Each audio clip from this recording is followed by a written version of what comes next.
el estudio de hermenéutica por Armando Alanís, lección 16.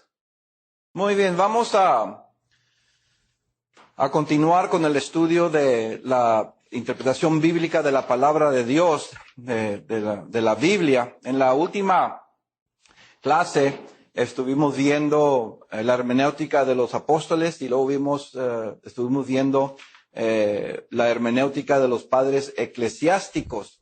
Creo que vimos algo bastante interesante a los métodos de interpretación de los apóstoles. Creo que aprendimos también el método de interpretación de algunos de los discípulos que convirtieron los apóstoles. La escuela de Alejandría tenía un sistema muy interesante, alegórico, de interpretar la palabra de Dios. Se apegó mucho, ¿verdad?, al sistema de interpretación de Filón, que era un genio de los judíos allí en la ciudad de Egipto.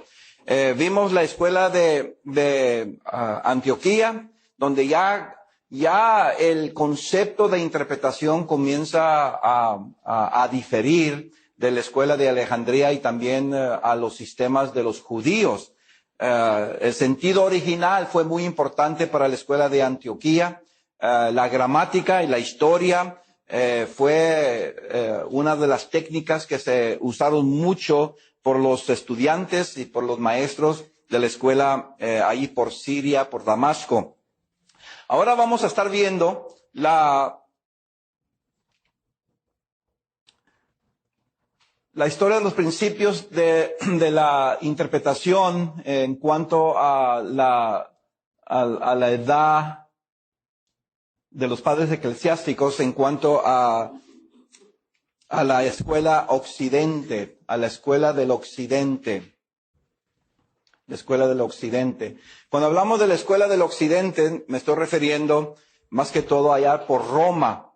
La escuela romana combinaba el sistema de Alejandría. Acuérdense, el sistema de Alejandría era más que alegórico, ¿verdad? Y la escuela de Siria, que acabamos de ver, era más gramático, histórico y también el sentido original. Entonces en Roma estaban combinando los conceptos de estas dos escuelas.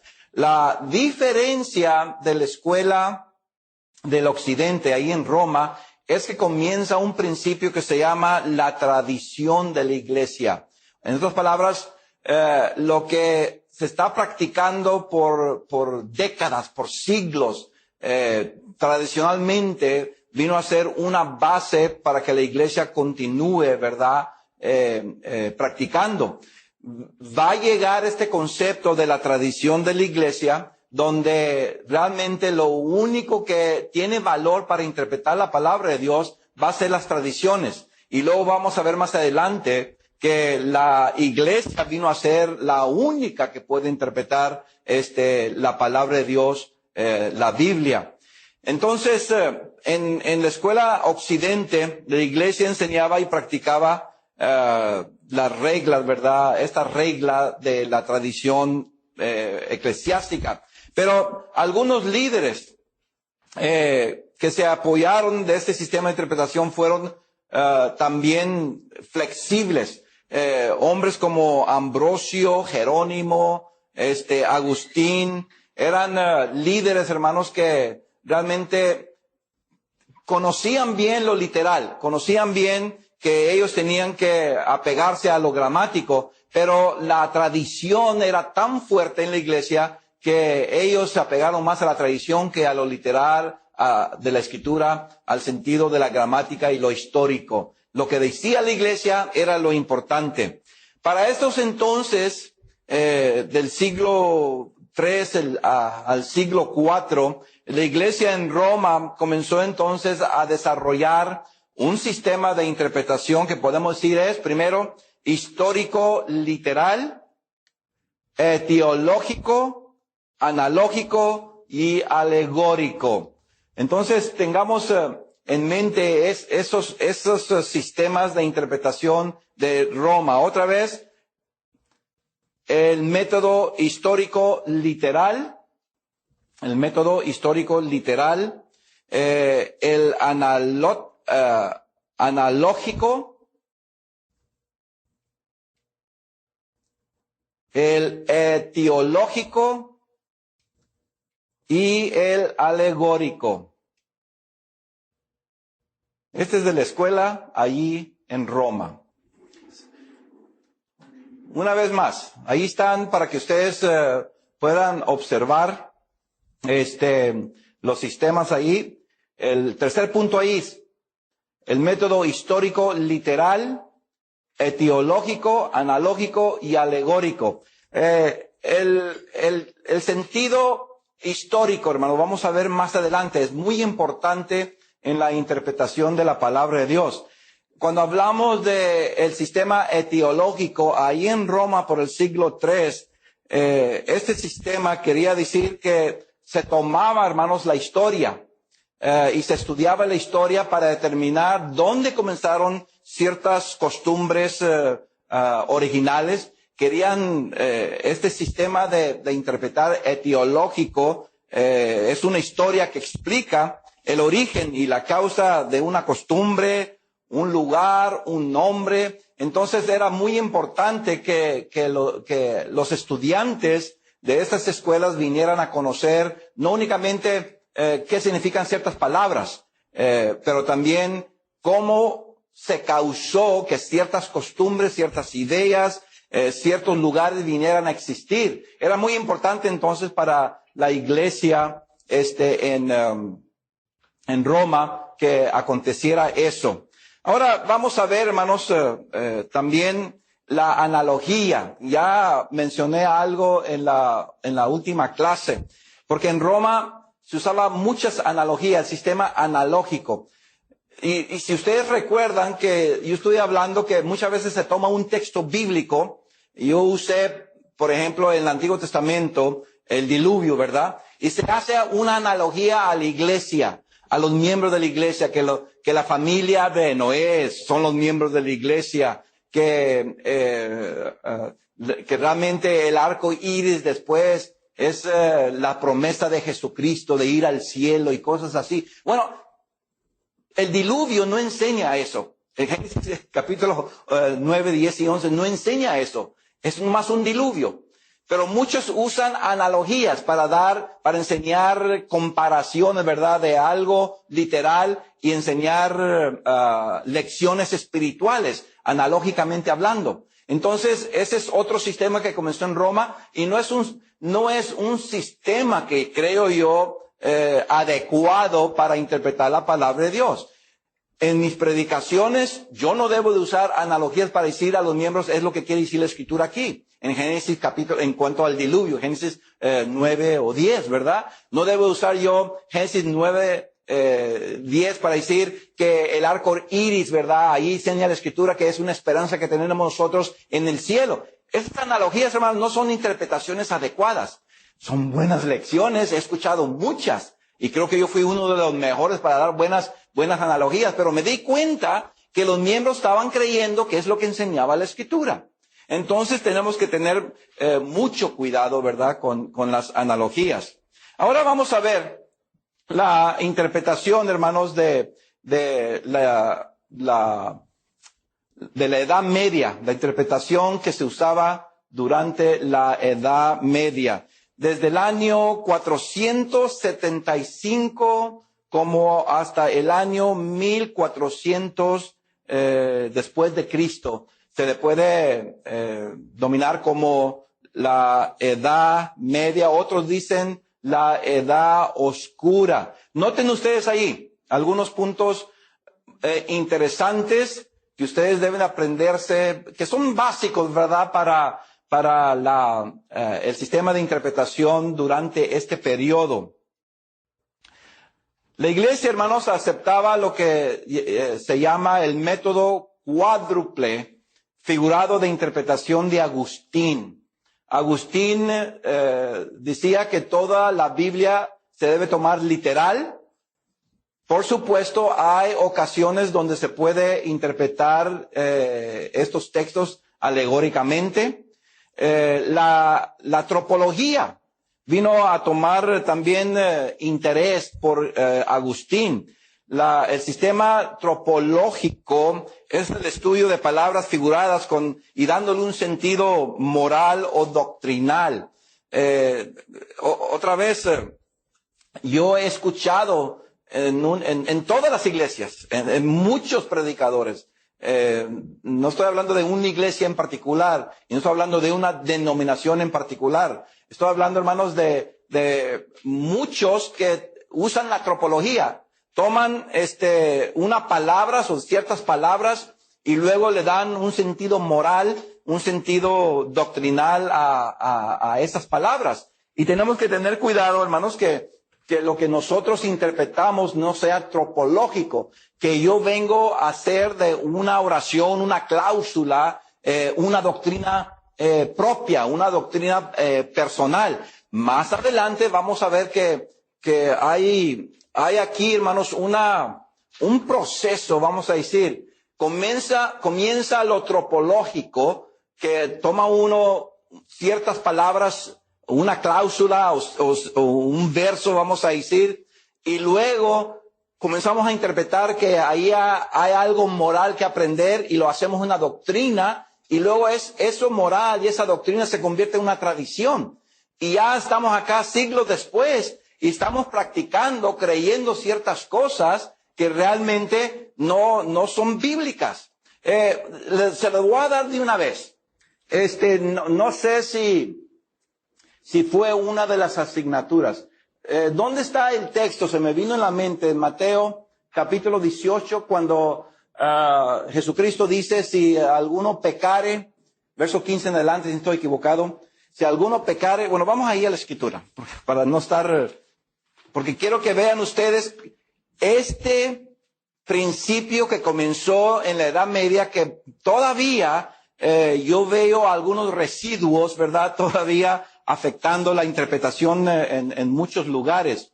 En Mateo capítulo 18, verso 15, sabemos que dice, si tu hermano pecare contra ti, pues ya sabemos, hay que ir con él personalmente a ganarlo, ¿verdad? Y si no quiere arrepentirse, pues tomamos a otras dos personas como testigos, verso 16, y si con esos dos testigos no lo aceptan, entonces lo que vemos allí es que tenemos que decírselo a la iglesia y tenemos que tenerlo como publicano, etcétera, etcétera. Mi pregunta está en verso 20. Porque donde están 2 o 3 congregados en mi nombre, ahí estoy yo en medio de ellos. He escuchado innumerables veces, y yo fui uno de los primeros, allá cuando comencé en el 1973, que yo decía, si 2 o 3 estamos congregados, podemos adorar a Dios. Esa es la iglesia. Es lo que está enseñando. Ven, comenzó cientos de años antes. Que cuando allá antes de Alejandro Campbell y los Stones y todo eso, comenzaron a decir cuando 2 o 3 se reúnen es para el servicio de adoración de la iglesia. Podemos adorar a Dios. Mi pregunta comienza, ¿verdad? Con ese sentido, que ahí está una cláusula, ciertos pensamientos, es algo moral. Porque si no nos reunimos ya es ¿qué? Es pecado. Y luego comenzamos a hablar que lo hacemos una doctrina.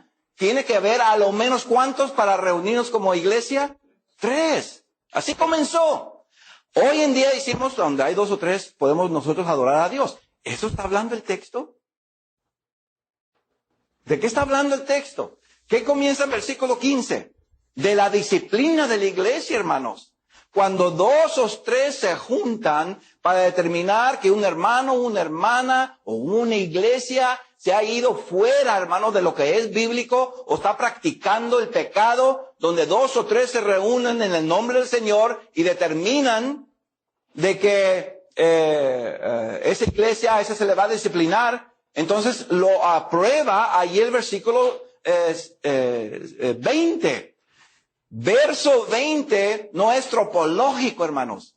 No es tropología en cuanto a una enseñanza moral y una doctrina de reunirse 2 o 3 para adorar y así cumplir con el domingo. Ahí está hablando de la disciplina de la iglesia, donde 2 o 3 se reúnen para disciplinar a un hermano o a una hermana. ¿Ven la diferencia?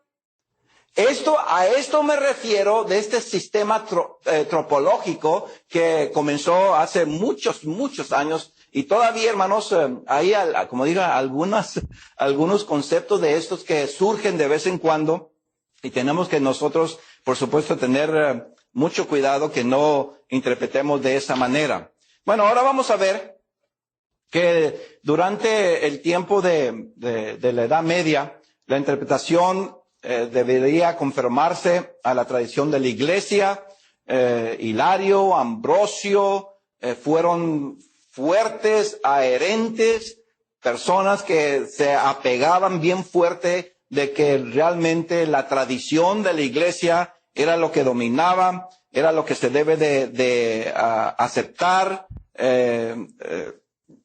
No había ninguna otra autoridad excepto la autoridad de la tradición de la Iglesia. Pero había un hombre llamado Nicolás Lira.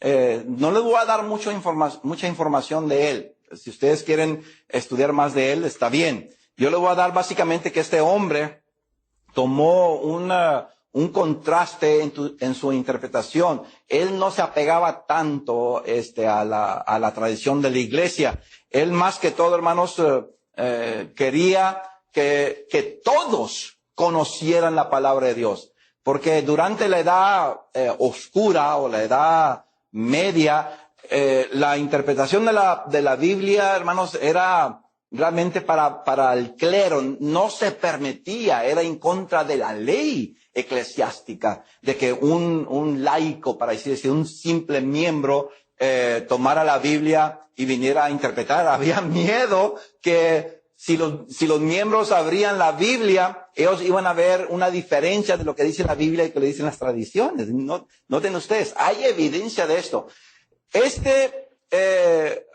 Nicolás Lira dice, no, creo que todos deben de estudiar la palabra de Dios. Todos debemos tomarlo como Dios hablando por medio de las Escrituras.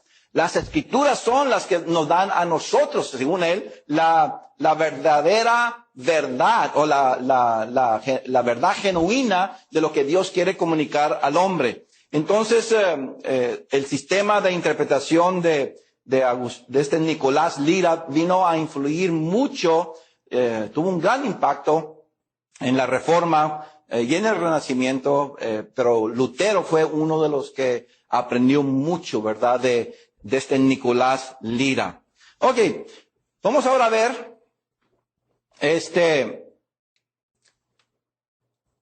principios durante la Reforma, siglo XVI.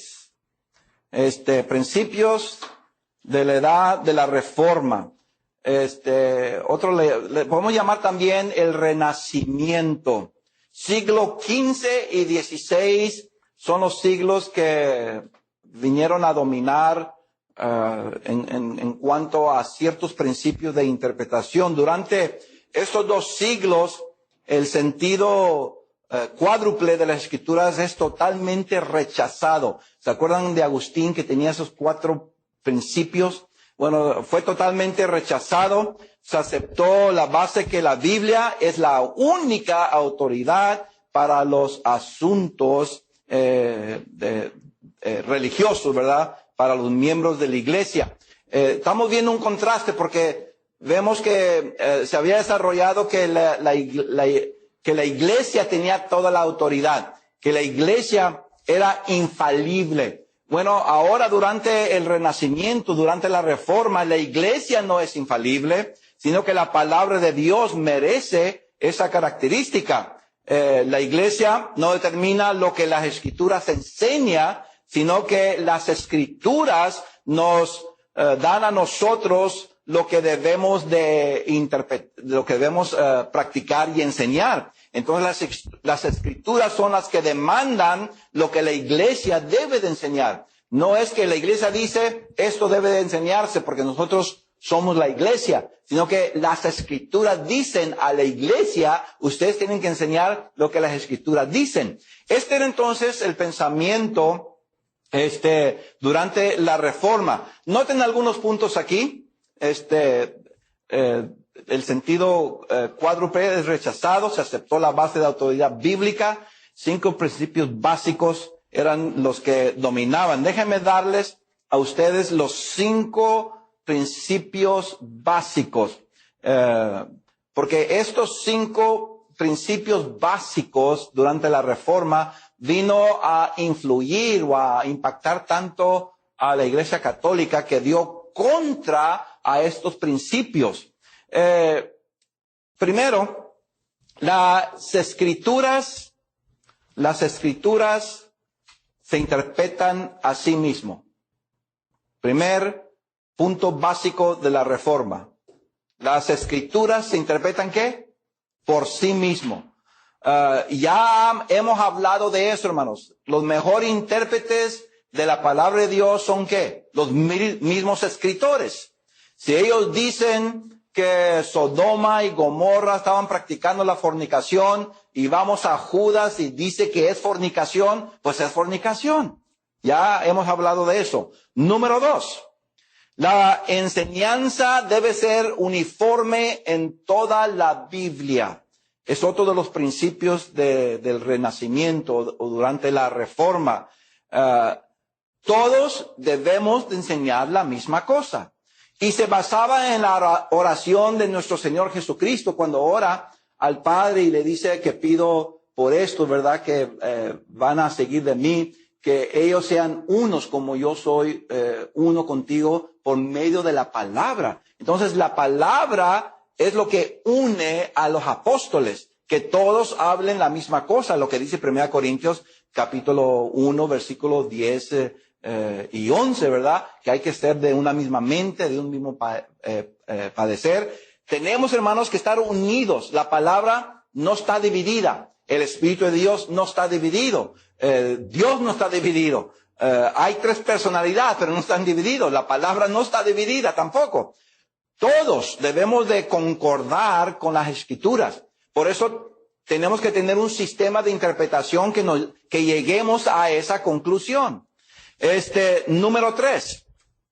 La necesidad de tomar en cuenta el contexto y las circunstancias históricas.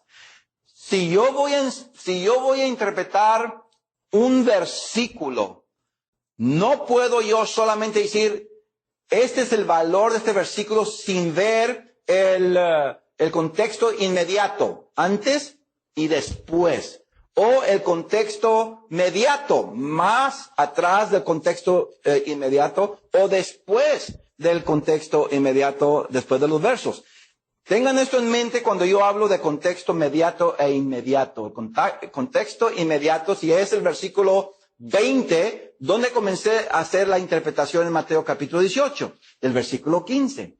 Versículo 15 es el contexto que inmediato. Si me voy del versículo 15 más adelante, como hasta el verso 23, ese es el contexto inmediato.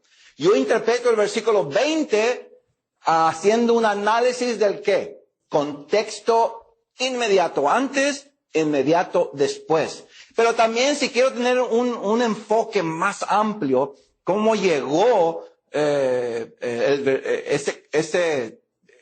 enseñanza de Jesús, me voy al contexto ¿qué? Mediato. Comienzo desde capítulo 18, o a lo mejor me voy hasta el capítulo 17, y luego después me voy hasta el capítulo 19, capítulo 20, y voy viendo, hermanos, qué son las circunstancias históricas que trajo, ¿verdad? Para que cuando Jesús dice, si un hermano pecare, anda tú personalmente con él, versículo 15. ¿Qué fueron las circunstancias históricas? ¿Qué trajo ese momento para que Jesús dijera eso?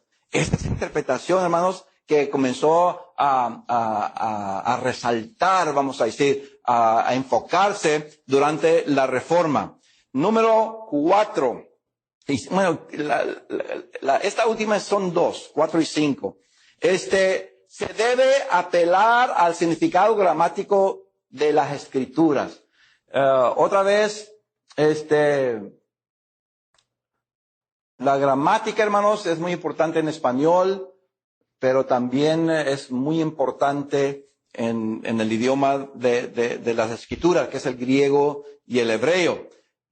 La número 5 sería debemos de usar el significado usual de las palabras y así aceptar solo lo que dice el texto. Entonces ahí están los 5 principios básicos que podemos decir se desarrollaron durante la Reforma. La gramática.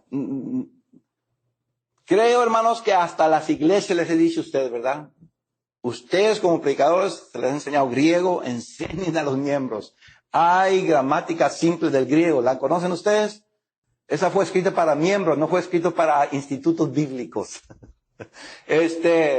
Realmente la primera vez que enseñé yo gramática de griego fue a la iglesia, no fue en Sunset.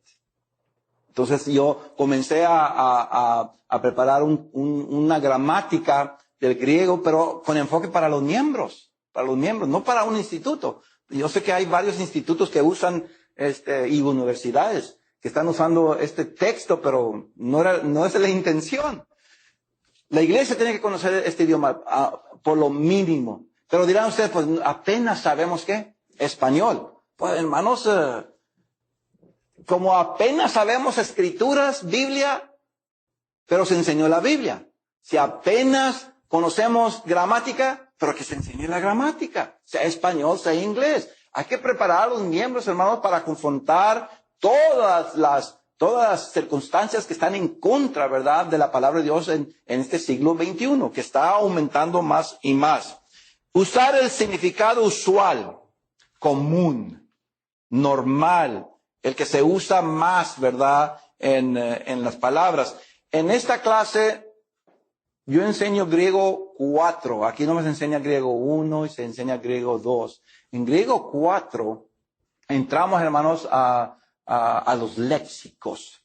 Porque los léxicos tienen un orden, una estructura. No es nomás de ir a buscar una palabra. Mira, quiere ahí, deirón significa, una cena. No, los léxicos dan historia, dan cómo se usaba desde el principio, desde cuando se comenzó a desarrollar esa palabra.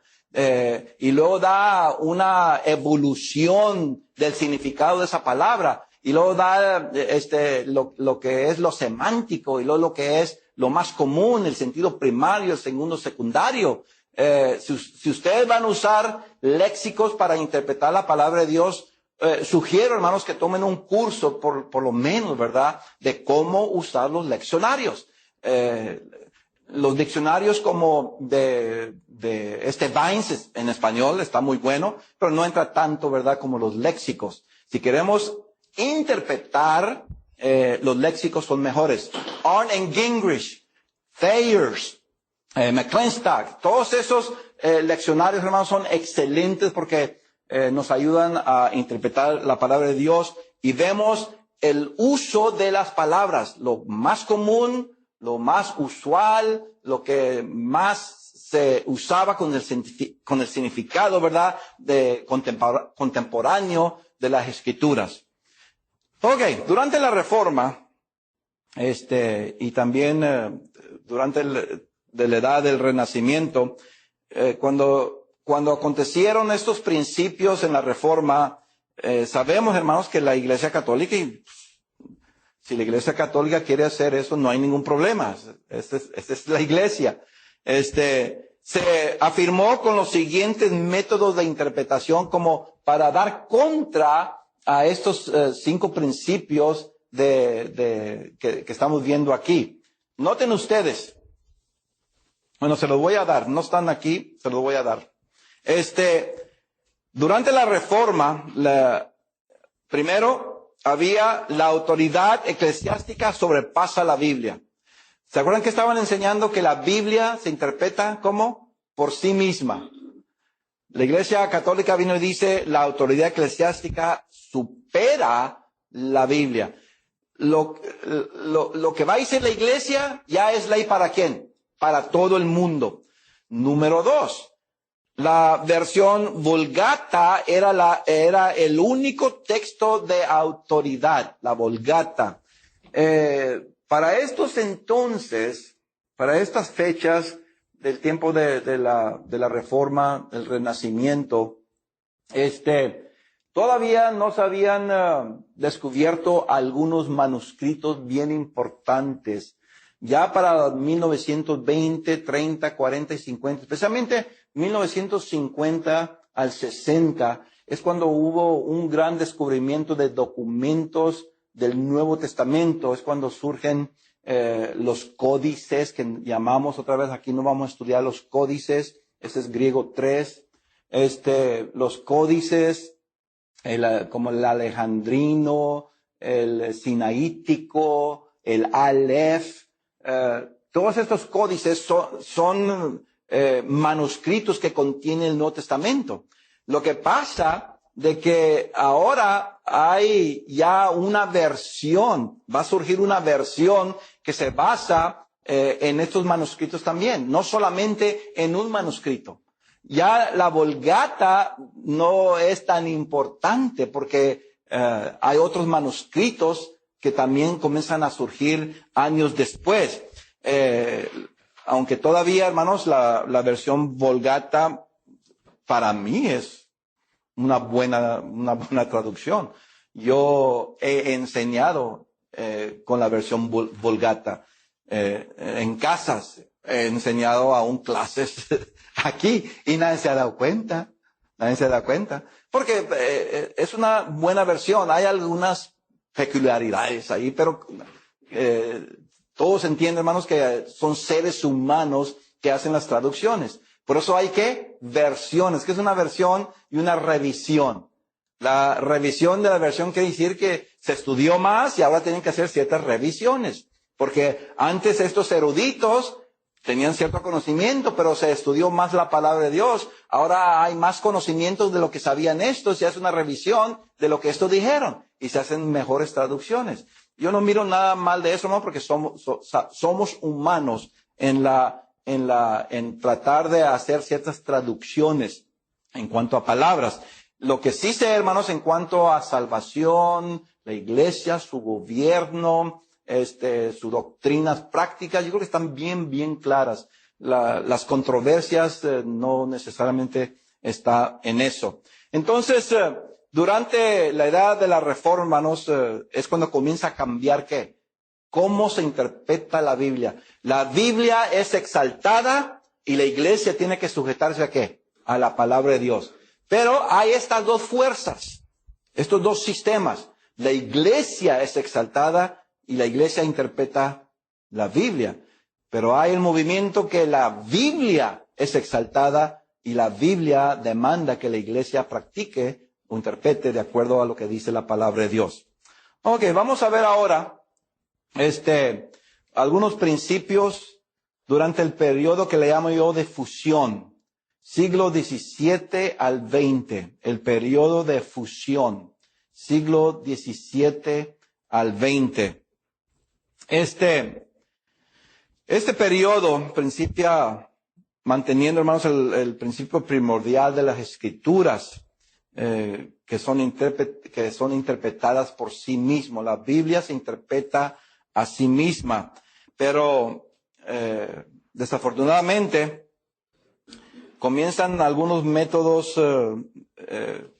que yo les llamo racionales, pero no eran tan racionales que dejó, hermanos, el aspecto espiritual fuera. Noten ustedes, por ejemplo, había el método dogmático. El método dogmático. Los métodos, hermanos, de interpretar la Biblia, todos son buenos.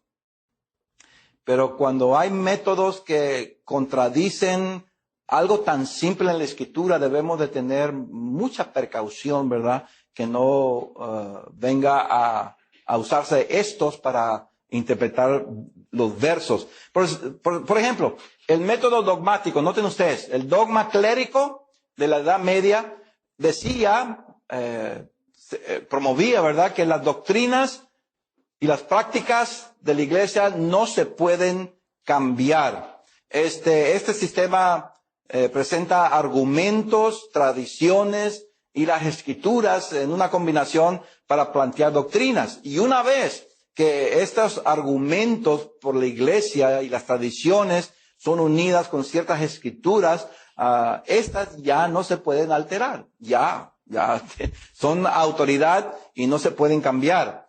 El dogmatismo clérigo dio entrada a otro sistema dogmático de interpretar las escrituras, el cual llamo yo el dogmatismo confesionalista.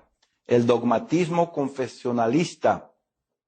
Es durante este periodo que se forman muchas denominaciones y credos, y hay el principio de la polémica.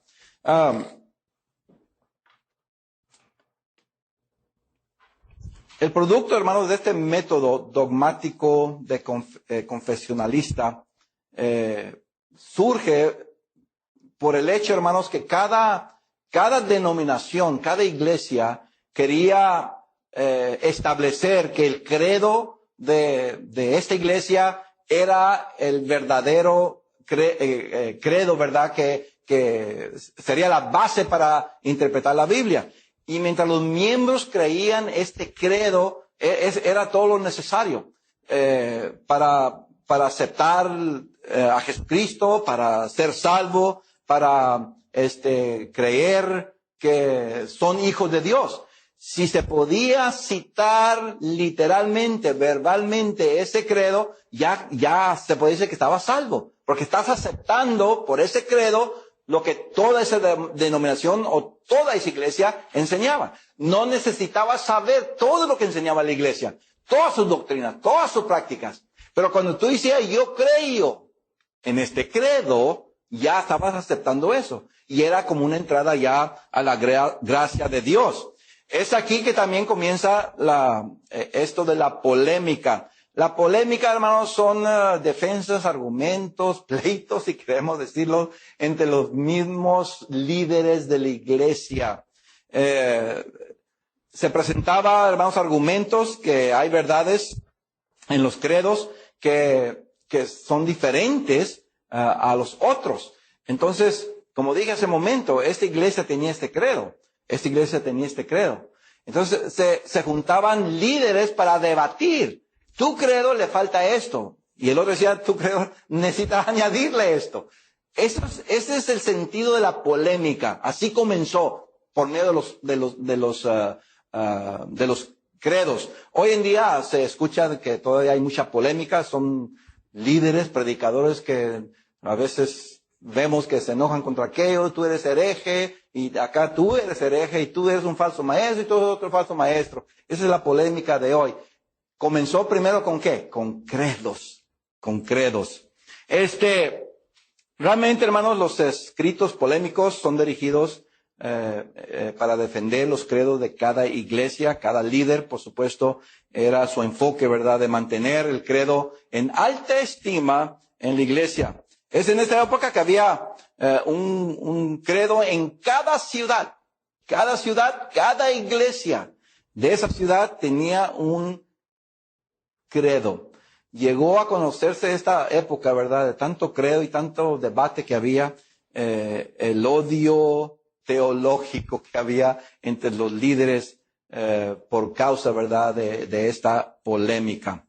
Vamos a ver ahora, noten ustedes, el misticismo.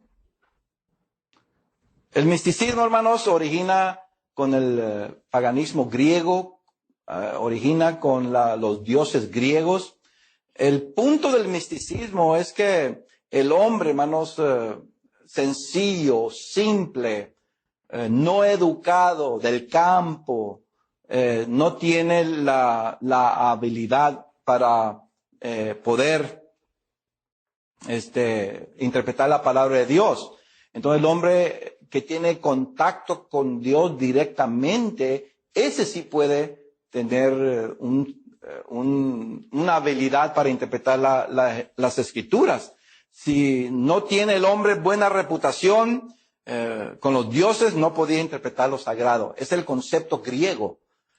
Esto pasa entonces a las escrituras. Y vamos a ver que las escrituras tienen mensajes ocultos y solo son interpretados por los que son dotados. Ahorita vamos a ver quién son esos dotados. Estos conceptos comenzaron más como el siglo II, ya para el siglo III, siglo IV, ya el gnosticismo toma su fuerza en muchas iglesias en el Imperio Romano. El siglo II comienza el gnosticismo con ese sentido, ¿verdad? Que hay personas, sea por su educación, que son personas de renombre en la comunidad, son personas muy espirituales, son personas que realmente vienen a ayudar a mucha gente, tienen mucho dinero, buenos trabajos. La gente comenzó a ver, esas personas Dios les ha dado gracia, Dios les ha dado esas habilidades, esos puestos. Entonces la gente comenzó a pensar, si Dios le ha dado esa educación, esos puestos en la sociedad, esas posesiones que ellos tenían, entonces tienen la habilidad de interpretar las escrituras. Eso es como comienza entonces el misticismo. Las personas comenzaron a decir, oye, pues creo que sí es verdad. Si yo soy bendecido de esta manera en lo secular o en la educación, en lo económico y cosas así, comenzaron a pensar los líderes, creo que Dios está conmigo. Y ellos comenzaron a interpretar escrituras como los únicos que son dotados para interpretar. Dios les dotó no únicamente con las cosas materiales, educacionales y posesiones, pero también les ha dotado ¿con qué? Con el sentido espiritual para interpretar la palabra de Dios. Entonces vemos, hermanos, que escoger ciertos hombres porque tienen reputación, bienes, posesiones, no es una indicación que son buenos intérpretes de la palabra de Dios. Y yo o nadie debe de pensar, porque tengo cierta educación, tengo ciertas posesiones, soy bien conocido aquí en Houston, esto no quiere decir que soy un buen intérprete. Y ustedes no se crean de lo mismo. Cuando ustedes me vean a mí, hermano, mira, wow. Yo no sé si a lo mejor dicen, está bien abajo. Es posible. Prefiero que me tengan abajo, ¿verdad? Pero buen intérprete de la Biblia. Porque yo no uso, hermanos, lo que Dios me ha dado en lo secular, sea educación, sea en lo material, o sea reputación, o sea en la sociedad, compañerismo, contactos que tengo allá. No uso eso como un ánimo, ¿verdad? De decir, o una iniciativa para decir, yo soy buen intérprete de la Biblia. Y ustedes tampoco creen lo mismo. El buen intérprete de la Biblia, hermanos, va a tener ciertos principios básicos para interpretar, sea rico o sea pobre. En la siguiente clase seguiremos, hermanos, viendo algunos sistemas de interpretación que se llaman dogmáticos, pero confesionalistas.